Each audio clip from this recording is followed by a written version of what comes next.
Omukolo guno gwetabiddwako abakungu okuva mu Bukama bwa Bunyoro kitala ab'enjawulo abavudde mu gavumenti eya wakati wamu n'abalala bangi nga President Museveni yasinzidde n'ennyamira olw'embeera y'obulamu bw'Omukama Gafabusa era n'asaba bannayuganda okumusabira ennyo. I want to congratulate His Highness Omukulu on the 31st anniversary of his coronation. I'm however sorry to find that he's sick. I called on him. We should continue to pray for him. Nga yefumiitiriza ku ngeri gavumenti gy'akulembera ya NRM gye yazzaamu obukulembeze bw'ennono wano mu ggwanga mu mwaka ogwa 1993, President Museveni ategeezezza nti bakola okusalawo okulungi kuba obukulembeze bw'ennono bukola omulimu gw'amaanyi mu nkulaakulana y'obuwangwa n'ebyenfuna. One kingdom of the Wachwezi, which united all of us for some time, had succeeded in uniting a bigger part of Uganda.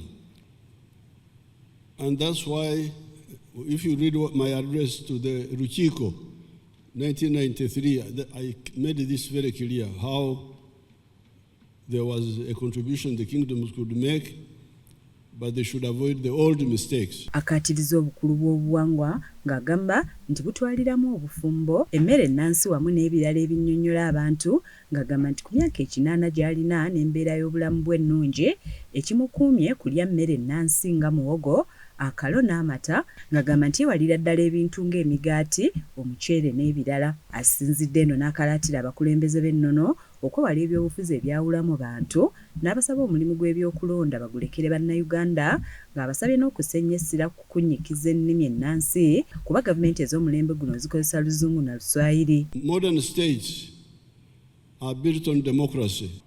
So that's why we said the kingdoms should not mix with the political issues.